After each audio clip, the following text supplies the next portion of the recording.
जय हिंद भाई आप सभी को। तो भाई कैसे हो आप सभी अपनी तैयारी बढ़िया तरीके से कर रहे हो।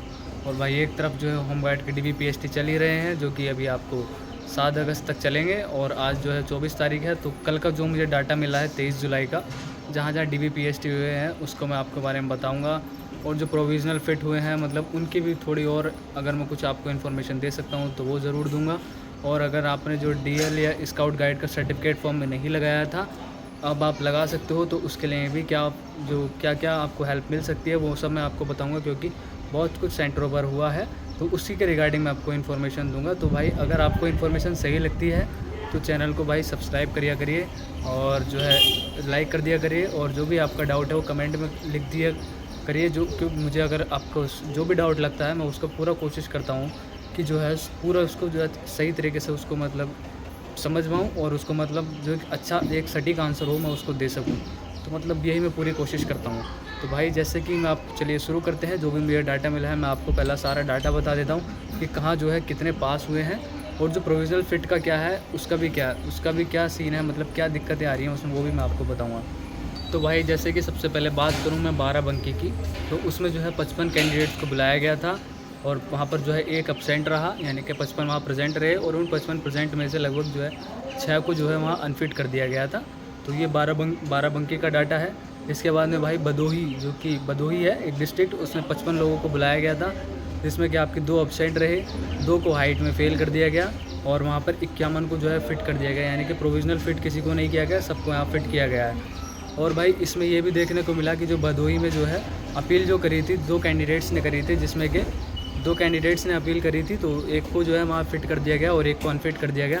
तो भाई ये फिर मैं आपसे कह रहा हूँ कि अगर आपको लगता है कि आपको कहीं ना कहीं दिक्कत आ रही है, तो जैसे आपकी हाइट में लगता है कि हाँ आपको हाइट में दिक्कत है, या फिर आपको चेस्ट में लगता है, तो आप जो है अपील करिएगा और हो सकता है कि आप वहाँ पास हो जाएँ। तो जैसे कि यहाँ भाई एक बंदे को पास कर दिया गया भदोही में, तो आप इस चीज़ का ध्यान रखिएगा।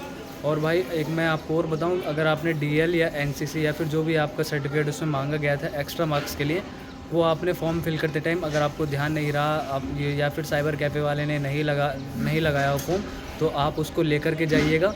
आपका कहीं ना कहीं चांस बनता है कि वो उसको एप्लीकेशन लिखवा करके आपका फॉर्म में मतलब डीएल या फिर एनसीसी को ऐड कर लें। बस ये ध्यान रखना कि आपका जो भी सर्टिफिकेट है वो 17 दिसंबर 2025 से पहले का होना चाहिए। इस बात का आप ध्यान रखना, क्योंकि ये भदोही सेंटर से ही मुझे पता चला है कि जिस भी भाई ने डीएल एनसीसी नहीं लगाया था फॉर्म फिल करते टाइम, तो वहाँ पर जो उनका एक्सेप्ट कर लिया गया। जब वो उनको डीवी में लेके गए तो या तो उनसे कोई एप्लीकेशन लिखवाई गई, या फिर उनको जो है बिना एप्लीकेशन लिखवा गई वहाँ पर जो है उसके डीएल या एनसीसी को जो भी सर्टिफिकेट था वो एक्सेप्ट कर लिया गया। तो भाई आपने भी नहीं लगाया है तो उसको ज़रूर ले करके जाना, अगर हो सकता है कि आपके चांस हों आपके मार्क्स वहाँ बढ़ जाएँ। और भाई ये भी मुझे पता चला है कि जैसे एक भाई का जो चेस्ट था वो 77 या 78 सेंटीमीटर के अराउंड था, तो जो वहाँ का जो स्टाफ था मतलब बहुत ही सपोर्टिव है। लगभग जितनी भी आपकी पुलिस लाइन है ना, जहाँ भी आपके डीवी पीएसटी हो रहे हैं, इस बात का ध्यान रखिए। मतलब सभी जगह के जो स्टाफ है ना वो आपको एकदम कोऑपरेटिव मिलेगा, क्योंकि हर कोई जानता है कि यार इस समय जो है हर कैंडिडेट्स को सरकारी नौकरी चाहिए, और मतलब बच्चा जो है बहुत ज़्यादा मेहनत कर रहा है, पता नहीं कितनी दूर से जो है एग्ज़ाम देने के लिए आ रहा है, उसका सेंटर इतनी दूर पड़ रहा है। तो भाई हर कोई किसी को सपोर्ट करता है। तो इस बात का ध्यान रखिए। मतलब एक बंदे का जो चेस्ट था वो 77 सेंटीमीटर के अराउंड था, तो वहाँ पर उसको क्या किया गया, उससे पुशअप लगवाए गए, और मतलब फिर जो है उसको पास कर दिया गया। आप ये ध्यान रखिए, जहाँ मुझे पता चला है उसको 77 या 78 सेंटीमीटर के आसपास उसका डाटा चेस्ट था, तो उसको वहाँ पास कर दिया गया। तो भाई अगर आपका भी चेस्ट कम है तो दिक्कत मत लीजिए, आप आराम से वहाँ पुशअप कर लीजिए। अगर आपको कुछ भी दिक्कत लगती है ना, तो आप वहाँ बेझिझक होकर के पुशअप करिए, कोई दिक्कत नहीं होगी, आपसे कोई कुछ नहीं कहेगा। तो आप एकदम पॉजिटिव माइंड से जाओगे, एकदम मोटिवेट होकर के जाओगे कि हाँ जो भी होगा वो सही होगा। तो आप मतलब ये समझिए बिल्कुल बढ़िया होगा, आप पास हो जाओगे। इसके बाद में भाई जबकि आपका देवरिया से जो डाटा मिला है वो मुझे 55 लोगों का मिला, 55 कैंडिडेट्स को वहाँ बुलाया गया था, जिसमें एक एब्सेंट रहा, 2 फेल रहे, और 3 को वहाँ प्रोविज़नल फ़िट कर दिया गया। अब प्रोविज़नल फ़िट का मैं आपको बताऊँ तो भाई प्रोविज़नल फ़िट में क्या है, जो अंतिम निर्णय है वो भर्ती बोर्ड के पास जाएगा। अब भाई आप देख रहे हो मतलब हर दिन कहीं ना कहीं प्रोविज़नल फ़िट निकल ही रहे हैं कैंडिडेट्स, लगभग 10 कैंडिडेट्स या फिर 5-6 कैंडिडेट्स हर एक डिस्ट्रिक्ट से, यहाँ जहाँ भी डीवी पीएसटी हो रहा है वहाँ से निकल ही रहे हैं। तो इसका निर्णय बहुत ज़्यादा कैंडिडेट्स प्रोविज़नली फ़िट हो जाएंगे, तो भाई कहीं ना कहीं भर्ती बोर्ड इसका ज़रूर कुछ ना कुछ सुझाव देगा, या फिर आप वो आपका ऐसा ज़रूर हो सकता है कि वो कहीं ना कहीं आपका दोबारा से रीवेरिफिकेशन कराए डॉक्यूमेंट वेरिफिकेशन का। अगर दोबारा डॉक्यूमेंट वेरिफिकेशन होता तो आपका जो है लखनऊ में होगा और कहीं नहीं होगा। तो इस बात का आप ध्यान रखिएगा। और या फिर बिना प्रोविजनल फ़िट किए ही, जैसे आपको प्रोविजनल फ़िट कर दिया फिर भी आपके रनिंग के एडमिट कार्ड आ जाएंगे, अगर ये सब भर्ती बोर्ड के ऊपर डिपेंड करता है। तो भाई इस बात का आप ध्यान रखिएगा। इसके बाद में भाई बरेली में जो है 110 लोगों को बुलाया गया था, जिसमें 15 को हाइट में फ़ेल कर दिया गया और 5 एब्सेंट थे। तो आप ये लगा सकते हो कि उसमें कितने पास हुए। इसके बाद में भाई ये बताऊं कि जो रनिंग होती है वो आपकी पीएसी में होती है, जबकि जो डीवीपीएसटी होता है वो पुलिस लाइन में होता है। और इसके अलावा भाई जो हापुड़ से जो मुझे डाटा मिला वो आपका 2 एब्सेंट रहे, 56 लोगों को बुलाया गया था, 3 को हाइट में फ़ेल किया गया और 51 को जो है पास कर दिया गया। संभल में आपके जो है 55 कैंडिडेट्स को बुलाया गया था, 3 को हाइट में फ़ेल किया गया, 2 एब्सेंट थे और बाकी 50 को जो है वहाँ पास किया गया। कुशीनगर का जो डाटा है भाई ये है कि 55 कैंडिडेट्स को बुलाया गया, 5 को हाइट में फ़ेल किया गया, 2 एब्सेंट को और 48 को वहाँ पास कर दिया गया। अयोध्या में भाई 110 लोगों को बुलाया गया था, जिसमें 11 को हाइट में फ़ेल, 2 को जो है आपका 2 को प्रोविजनली फ़िट किया गया और 2 फेल थे, जिसमें 95 पास हो गए आपके। शामली में भाई 55 लोगों को बुलाया गया, 3 को हाइट में फ़ेल, 2 एब्सेंट थे, 50 आपके पास थे। कानपुर में भाई आपको 55 कैंडिडेट्स को बुलाया गया था, 2 को हाइट में फ़ेल किया गया और 53 पास कर दिए गए। मुरादाबाद में भाई मुरादाबाद जनपद है उसमें 110 को बुलाया गया था, 15 को जो हाइट में फ़ेल किया गया, 3 को प्रोविजनल फ़िट कर दिया गया, 3 एब्सेंट थे और 89 को पास कर दिया गया। भाई मतलब ये आप ध्यान से सुनिए कि हो सकता है कहीं ना कहीं जब इतने सारे प्रोविजनली फ़िट हो रहे हैं तो कहीं ना कहीं आपको भर्ती बोर्ड दोबारा डॉक्यूमेंट वेरिफिकेशन के लिए बुला सकता है, या फिर वो आपको सीधा यूआर में भी काउंट कर सकता है, या फिर डायरेक्ट आपका रनिंग का एडमिट कार्ड भी देगा। तो भाई इस बात का ध्यान रखिए। और मेरे हिसाब से जब इतने ज़्यादा प्रोविजनल फ़िट हो रहे हैं तो कहीं ना कहीं दोबारा डॉक्यूमेंट वेरिफिकेशन कराना चाहिए भर्ती बोर्ड को।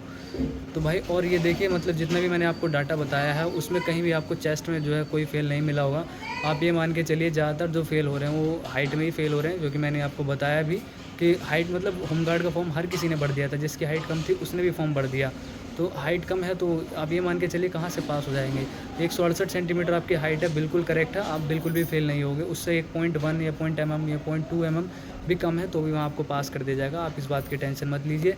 और जो चेस्ट आपका कम है तो चेस्ट की टेंशन मत लीजिए, अपना पुशअप लगाइए, वहाँ पर आपको लगता है कि मैं पास हूँ तो आप अपील कर सकते हो। और चेस्ट में मतलब बहुत ही कमी से कोई बाहर हो रहा है। इसके बाद आपको बता दूं कि जो जहाँ दिक्कत है आपके आधार कार्ड में कोई दिक्कत है या फिर आपका एसडीएम से आपने तहसीलदार लिख दिया तो उसके लिए कुछ नहीं होगा, आपको कोई एफिडेविट भी मत ले जाइए। आपको क्या करना है, क्योंकि जब वहाँ ऐसे कोई दिक्कत होती है तो आप बता दीजिए, वहाँ सीधे वो कंप्यूटर पर उसको सही कर देते हैं। आपने कोई एसडीएम की जगह तहसीलदार लिख दिया है तो वहाँ वो एसडीएम फिर से करेक्ट कर देते हैं। या फिर आपसे अगर कोई और थोड़ी गलती है, आप एफिडेविट भी नहीं लेके गए, तो वो आपको एक एप्लीकेशन लिखवा लेंगे, उसको अपने पास रख लेंगे और आपका जो करेक्शन था उसको सही कर देंगे। तो भाई ये आपका डीवीपीएसटी ऐसा हो रहा है। और भी आपका जो डीवीपीएसटी ऐसा होता है तो भाई मुझे कमेंट में कर दीजिए, मुझे भी थोड़ा डाटा मिल जाता है तो मुझे पता चल जाता है कि किस डिस्ट्रिक्ट में जो है इस समय कैसा डीवीपीएसटी चल रहा है।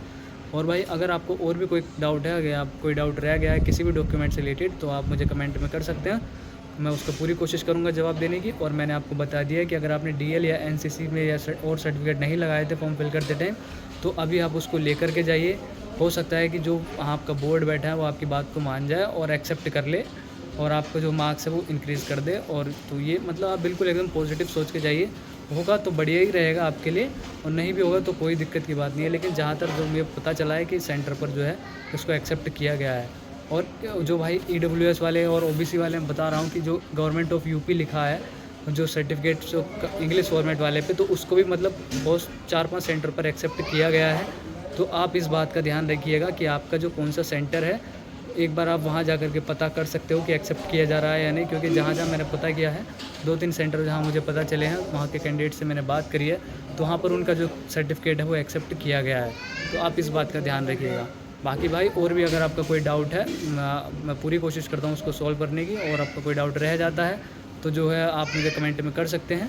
और ये था आज का जो आपकी जो 23 जुलाई गई है उसका डाटा। बाकी आपको वीडियो अच्छी लगे तो जो है चैनल को सब्सक्राइब कर लेना, कमेंट कर लेना और लाइक कर देना। बाकी आप सभी अपनी अच्छे तरीके से बढ़िया से और मेहनत के साथ एकदम तैयारी करते रहिए। ऐसे ही मैं वीडियो लाता रहूँगा जो मुझे डाटा मिलता रहेगा। बाकी अभी के लिए आप सभी का धन्यवाद।